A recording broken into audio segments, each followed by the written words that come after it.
Hej, jag kanske har gjort något riktigt dumt. Eller riktigt smart. Häng med, ska jag berätta mer och så får du avgöra själv.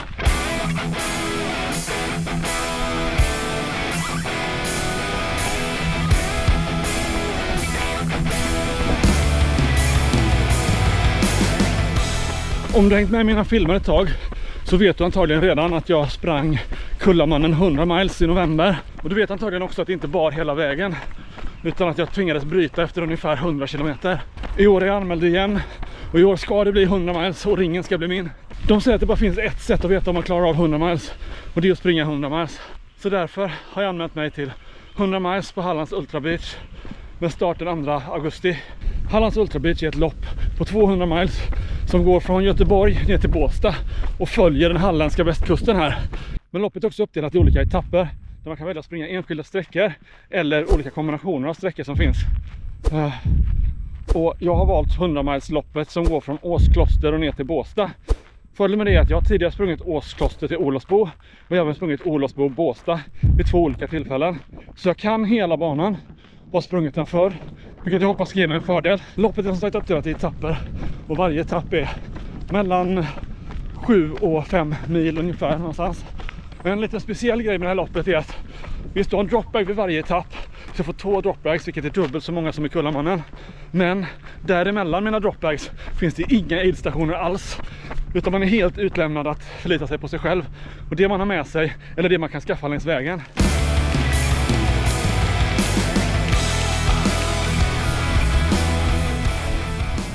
Men banan är dragen så att den ska gå förbi ett antal vattenkranar och ett antal affärer där man kan stanna och fylla på proviant.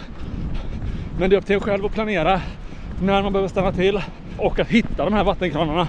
Kolla upp var de finns.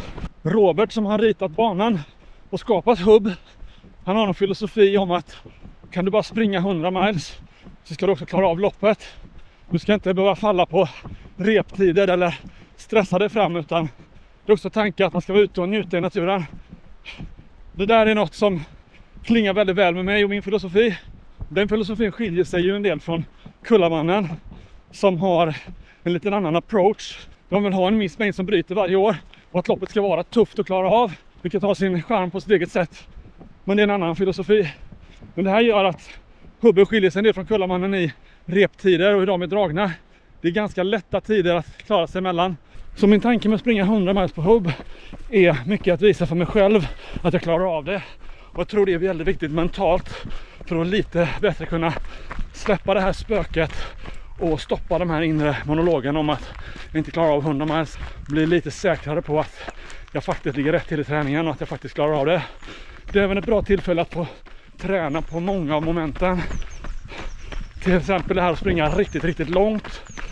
Även att springa genom en hel natt och klara av det och hålla energiintaget och de bitarna som jag har varit lite svag på. Även tävlingsmomentet är ju en viktig del. Att klara av det här med packning, förberedelser, även att hantera nerverna innan start. Sen är det inte lika många höjdmeter, men en stor del av banan går längs kusten på båda, så att en hel del av miljöerna är ändå relativt lika.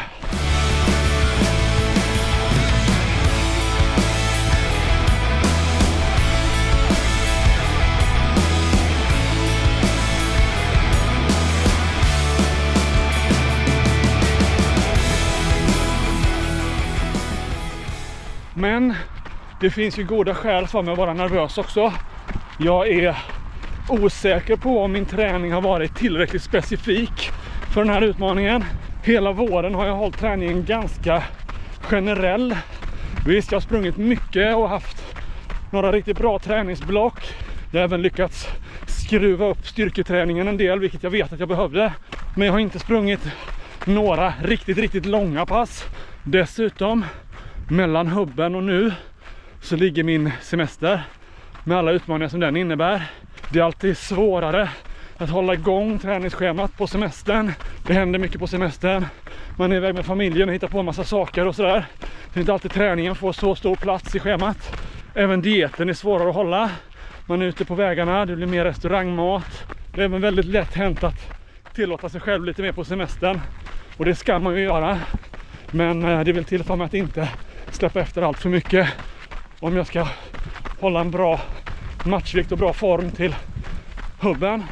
På semestern åker jag och familjen upp till Tänndalen och jag räknar med att det kommer bli en del vandring.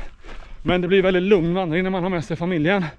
Och jag hoppas på att även hinna trycka in lite pass där. Och då framförallt lite backträning när man har chansen att springa upp och ner för lite skidbackar. Men min träning kommer ju inte först, utan familjens behov kommer i första hand. Sen får jag klämma in träningen när det passar. Och även om jag har en väldigt förlåtande familj så försöker jag att inte pröva deras tålamod allt för hårt. Det är även så att det bara är 3 månader mellan hubb och Kullamannen. Så det är också frågan om det finns tillräcklig tid för att både återhämta sig och komma igång med den mer specifika loppträningen innan Kullamannen. Jag är lite nervös och det ska bli riktigt spännande att se hur det går. Det är ett väldigt roligt lopp. Berätta gärna i kommentarerna vad du tror. Har jag gjort bort mig? Eller är det en klok strategi att springa ett 100-milslopp 3 månader före ett annat 100-milslopp som förberedelse? Men jag vet att det kommer bli en rolig resa. Och jag hoppas att det kommer vara lika kul för dig att hänga med som för mig att genomföra den. Så om du inte redan prenumererar, gör det för att se hur det går för mig på hubben och även Kullamannen. Och nu ska jag ta och springa hem, så ses vi i nästa.